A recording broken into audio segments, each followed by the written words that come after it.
கடல்ல வாழ்ந்துகிட்டு இருக்க மிகப்பெரிய உயிரினங்கள் எதுன்னு கேட்டா ப்ளூ வேர்ல், ஸ்பெர்ம் வேர்ல்னு பல மீன்களை சொல்வோம். ஆனா அதெல்லாம் என்னதான் சைஸ்ல பெருசா இருந்தாலும் மனிதர்களுக்கு எந்த ஆபத்தும் ஏற்படுத்தாத ரொம்பவே சாதுவான உயிரினங்கள் தான். ஆனா அதுங்களை விட சைஸ்ல ரொம்பவே சின்னதா இருந்துகிட்டு மனிதர்களையும் மற்ற மீன்களையும் கொடூரமா வேட்டையாடக்கூடிய, குறிப்பா மனிதர்களுக்கு ரொம்பவே ஆபத்தான சில பயங்கரமான கடல் உயிரினங்களை தான் இந்த வீடியோல பார்க்க போறோம்.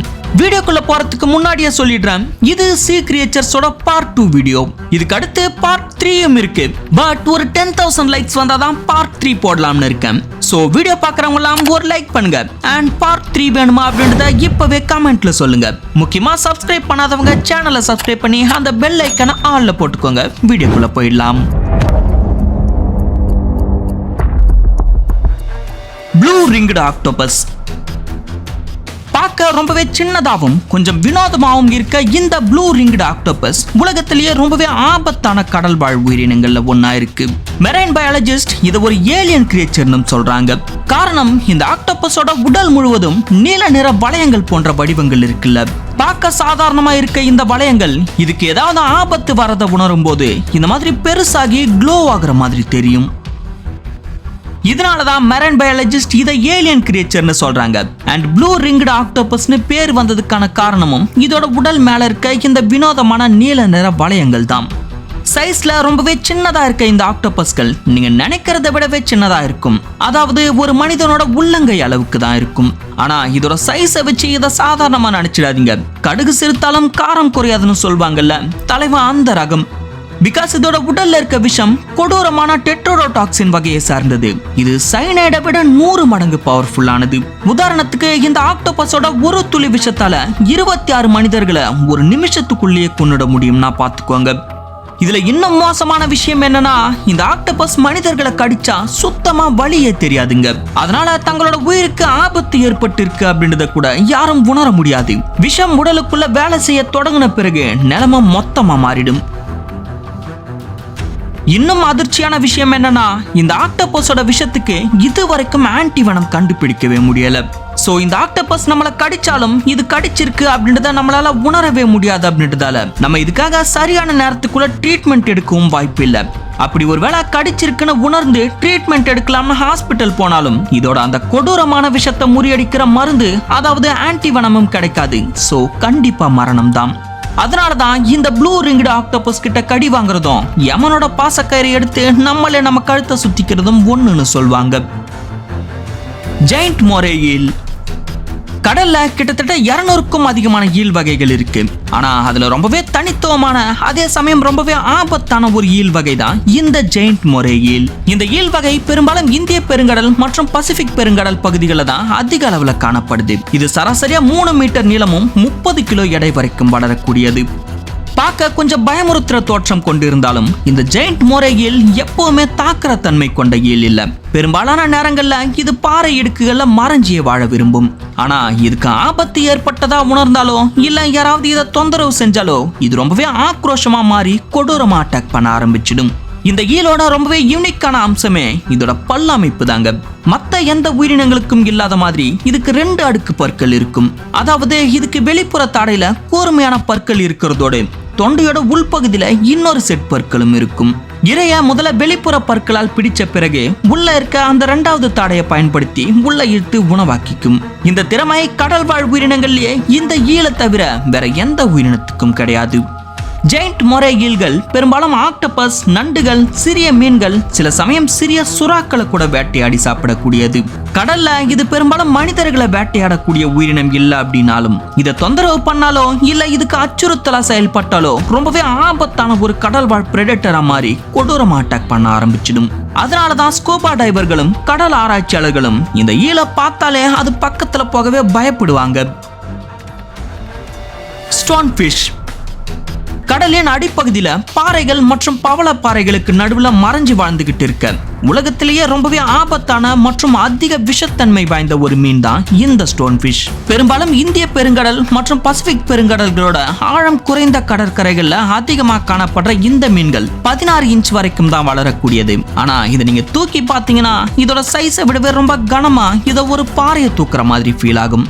இந்த மீனும் பார்க்க சாதாரண மீன்கள் மாதிரி இல்லாம ஒரு பாறை மாதிரி தான் தெரியும். அதனாலதான் இதுக்கு ஸ்டோன் ஃபிஷ் அப்படின்ற பேரே வந்தது.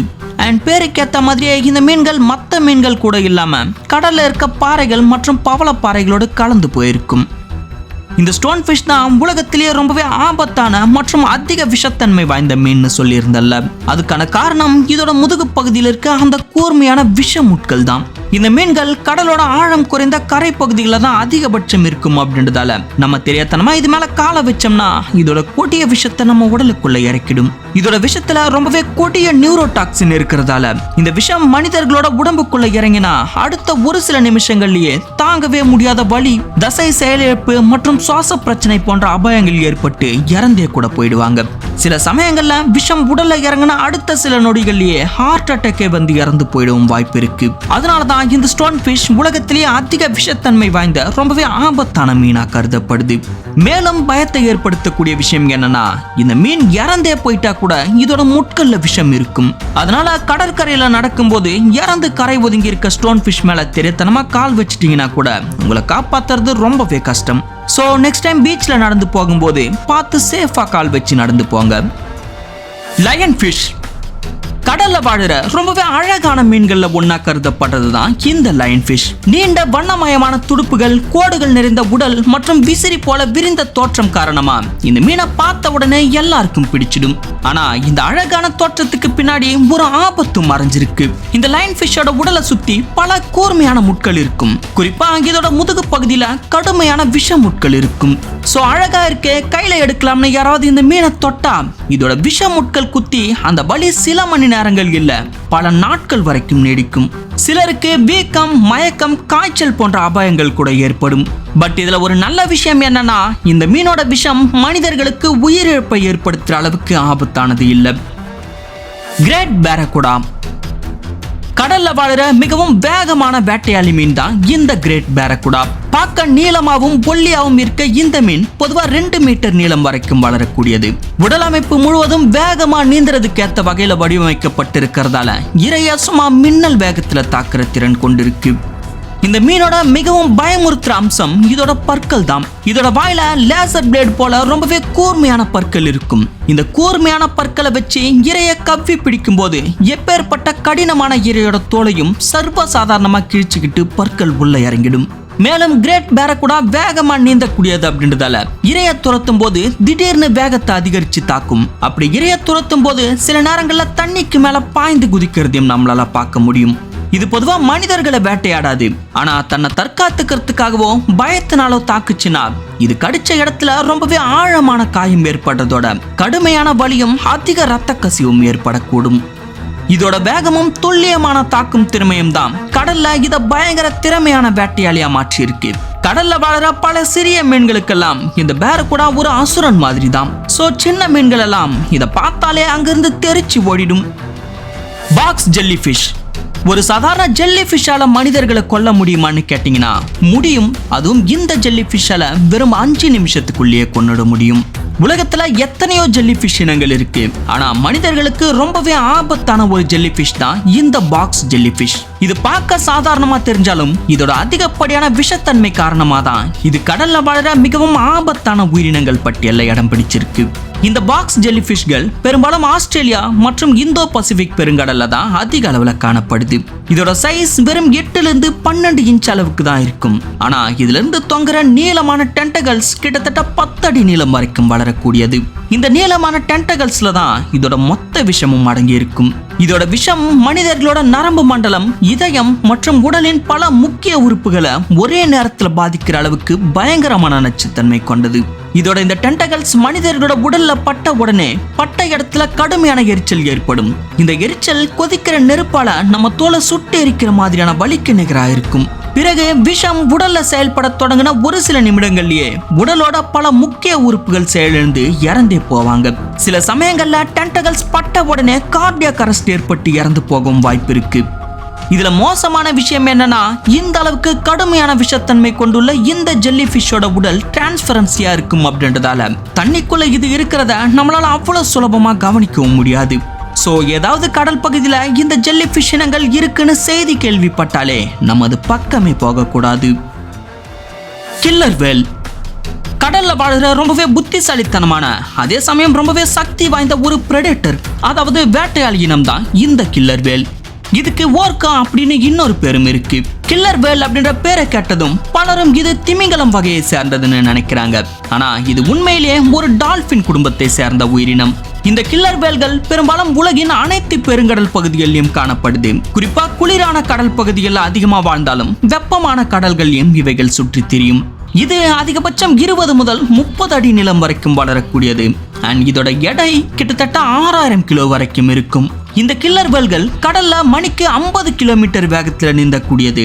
யோசிச்சு பாருங்க, கடல் நேர்லயே 50 கிலோமீட்டர் வேகத்துல டிராவல் பண்ணுதுன்னா இது கண்ணில் பட்ட இறையோட நிலைமை என்ன ஆகும்? இது குறிவைக்கிற இறை இது கிட்ட இருந்து தப்பிக்க வாய்ப்பே இருக்காது. அண்ட் இதுங்களுக்கு 40 to 50 பற்கள் வரைக்கும் இருக்கும்.